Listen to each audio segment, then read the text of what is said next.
You've been doing everything right, cutting back on coffee, skipping restaurants, maybe even picking up an extra shift here and there. And yet somehow the debt just doesn't seem to move. Sound familiar? But what if I told you the reason it's not working isn't because you're lazy or doing it wrong? It's because the standard advice wasn't built for your situation. Today, I want to talk about something that most personal finance channels completely ignore when they talk about getting out of debt on a low income. Stick with me. By the end of this video, you're going to have a real practical strategy built specifically for tight budgets that actually works. No theory, no fluff, just an actual plan for people with no wiggle room. First, I want to address the elephant in the room. The traditional debt payoff advice out there tells you to cut your expenses and throw everything extra at your debts.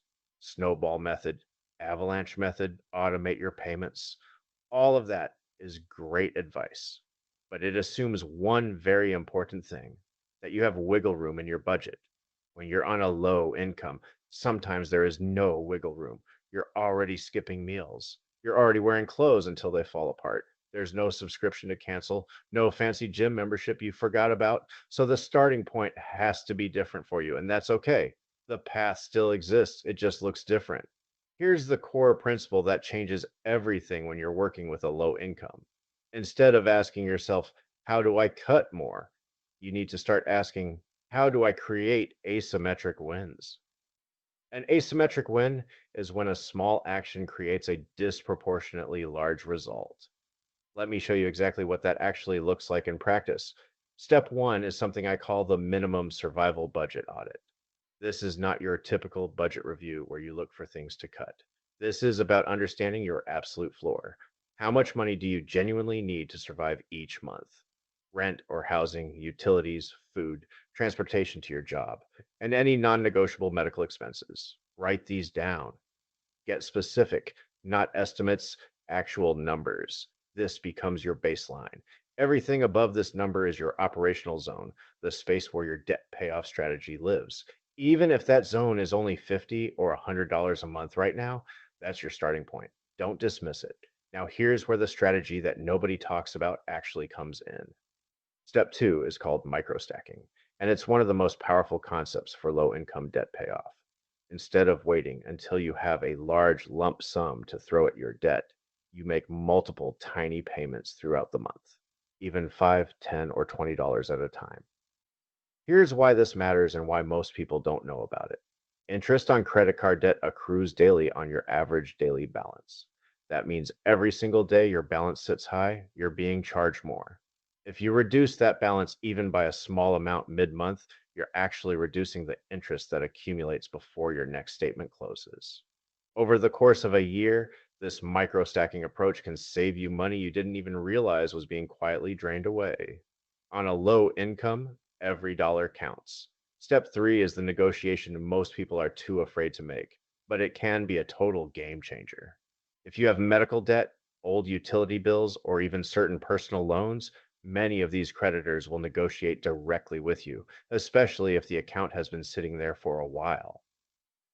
Here's the thing about medical debt in particular. Hospitals and medical providers often have hardship programs and financial assistance built right into their systems.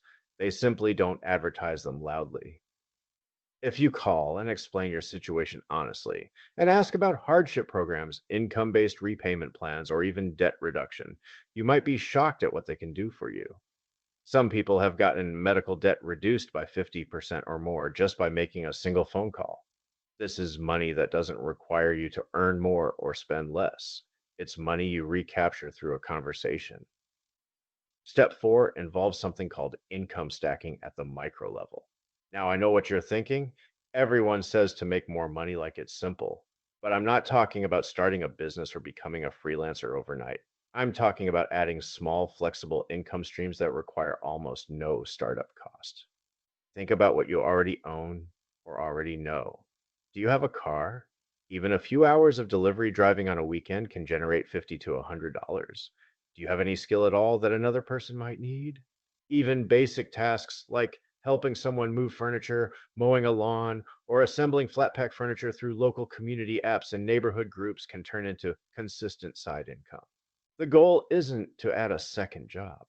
The goal is to create one or two small income events per month that generate extra money that goes directly and only toward debt, not toward lifestyle, not toward comfort spending, straight to the balance. Step 5 is about sequencing your debts strategically based on your specific situation. When income is limited, the emotional weight of debt can actually slow your financial progress because stress impacts decision making. Research consistently shows that financial stress impairs cognitive function and increases impulsive spending behavior. This means that for low income earners specifically, knocking out one small debt completely, even if it's not mathematically optimal, can produce real psychological relief that improves your overall financial decision making going forward. Don't underestimate this. Your mental state is part of your financial strategy. Step 6 is about finding your invisible income. Most people on tight budgets don't realize that there are government programs, local resources, and community assistance options that they may qualify for but aren't using. Food assistance, utility assistance programs, community health clinics, free transportation options, local food banks. These aren't just for people in crisis. They exist on a spectrum, and you might qualify right now.